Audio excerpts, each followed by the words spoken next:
Imagine gliding through a mist-covered lake at dawn, the only sound your oars slicing through glassy water until a distant, desperate gasp ripples the silence. Ahead, tangled in the clinging muck of a hidden backwater, lies a young lion, emaciated and beaten by its own pride. His haunted eyes plead for rescue as each feeble breath threatens to be his last. For 12 years, retired Ranger Henry Whitmore has lived alone in Grid Valley's wilderness, but nothing could prepare him for this moment. What begins as a routine fishing trip explodes into a life-or-death race against time, where every second spent hauling that heavy mud-caked body inches him closer to either triumph or tragedy. In the next few minutes, witness a gritty testament to human compassion and wild resilience, a once-abandoned cub clinging to the thinnest thread of hope, and the man determined to haul him back from the brink. The young male lion, gaunt and scarred, had been chased from his usual hunting grounds by his own pride and wandered along the edge of Groot Valley under the blazing sun and dry grass, with nowhere else to go and his stomach growling. He caught the scent of fish from a small lake hidden in the valley and crawled toward the shore, his paws sinking deep into the unstable mud. His weak body couldn't keep him balanced, and he was quickly swallowed up to his belly by the muck.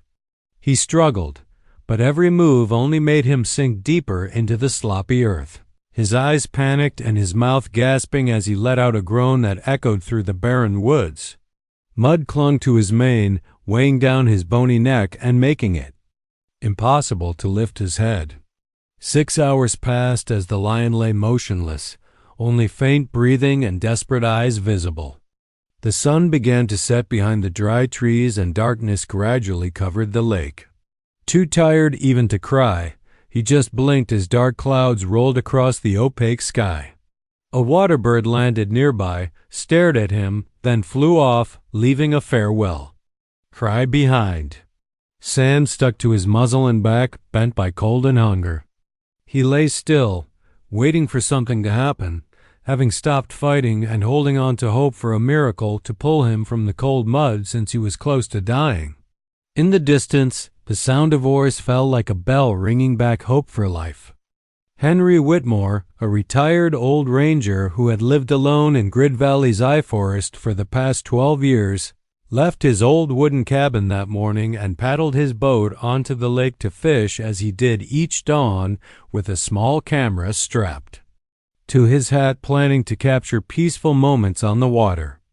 As he cast his line into the calm lake, he heard a strange groaning noise from afar. It wasn't a bird or a deer, but the broken breathing of something dying. Henry stopped rowing, listened again, his heart knotting with worry, then turned the boat around and aimed the oars toward the reed bank about 100 meters away. Pushing through the reeds, he froze, unable to believe what lay before him. A young lion covered in mud lay exhausted, only its eyes still moving. Henry stood silent for a few seconds, his heart filled with sorrow at a sight he'd never seen.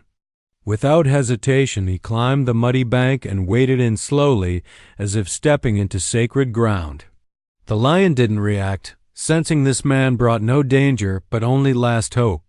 Henry sat beside it, placed his hand on its dirty mane, felt its weakening breath like a clock about to stop, and whispered, "It's okay, buddy.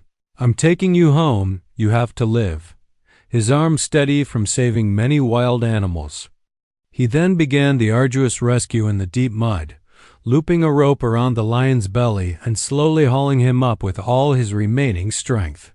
Mud dragged against its body, yet its eyes stayed fixed on him, no longer panicked. After 3 failed attempts and 1 slip, Henry finally managed to lift half of him into the boat. He slid his hand under its muzzle, lifted it gently as if cradling a feverish child, while the small boat rocked softly and the lion lay still, panting as mud dripped down and soaked the wooden floor.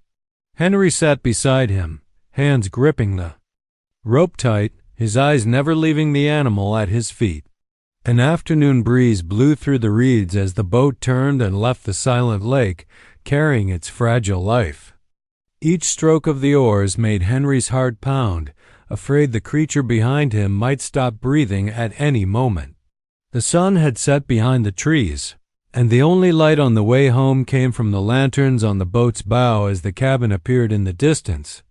Henry exhaled in relief as if he'd just saved himself.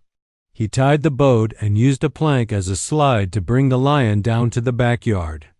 The lion didn't move, only its eyes blinked faintly, enough to tell him there was still hope for survival.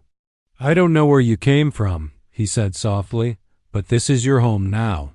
He took an old blanket and covered the lion's shivering body before going into the house. Rain began to fall under the night sky, but Henry knew this life was not over. He grabbed the hose, adjusted the flow gently, and sprayed the lion's back. It lay still on the lawn as the mud melted and ran down onto the grass, revealing dark ribs under its tangled fur. The lion opened its eyes and looked at him, no longer scared, just tired and quietly trusting. "It's okay, buddy," he whispered, rubbing mud from its mane. After half an hour of bathing, the lion's body was cleaner, smelling of earth mixed with raw skin scent. Henry grabbed a large towel and dried its body, each stroke seeming to heal invisible wounds. When it was dry, he went into the kitchen and fetched a piece of raw meat he had saved from the day before. He approached, placed the meat on a small wooden table, and sat back waiting for the animal's reaction. The lion caught the scent, struggled to stand, wobbled closer to the meat, then lowered its head to eat. Henry chuckled softly, emotion filling his eyes. Life still pulsed within it. Hunger made it eat slowly, but it never took its gaze off the man sitting opposite him. The bond of trust between human and wild creature was like a silent thread, tied through their eyes. Henry placed his hands on his knees, watched it finish, and then lie down, breathing more evenly. He stood, pulled his phone from his pocket, and called Karoo Wildlife Reserve to report an emergency. "I found a lion cub, very weak, send help. It needs care." 2 hours later, a pickup from Karoo Wildlife Reserve pulled up in front of Henry's cabin.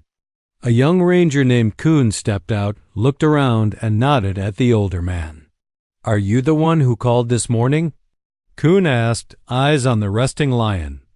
"Yes, it was stuck in the swamp for 6 hours," Henry replied. "I pulled it out into a boat." Coon knelt to check the lion's breathing, injuries, and reactions. "You did well," he said. "If you'd come a few hours later, it wouldn't have survived." They placed the lion in a lightweight iron cage on the back of the pickup. The animal offered no resistance, only turned its head to look at Henry with eyes that shimmered as if to say thanks. Henry stepped forward, slid his hand through the bars, and stroked its forehead one last time.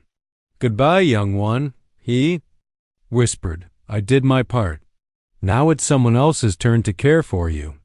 Coon closed the cage door, checked the lock, then signaled the driver to start the engine and return to the reserve. Henry stood in the yard watching the truck drive off into the sunset, the sky burning red. He felt no regret, only a lighter heart after years of solitude. For the first time in 12 years, he felt reborn with a new spirit. And somewhere in Grid Valley's eye forest, the wind began to blow like a sigh through an enchanted wood. The lion was taken to the semi-wild enclosure at Karoo Wildlife Reserve under special care. Veterinarians confirmed it was about 3 years old, emaciated from malnutrition and severe shock. A month later, it was healthy again, running through the semi-natural woods as if it had never known despair. Coon named it Hope after the first look it gave Mr. Henry, and from then on, Henry was never alone again. In his heart, there was always a roar in his memories. "Dear friend," he said, "thank you for following this story. Don't forget to like and subscribe to support our channel."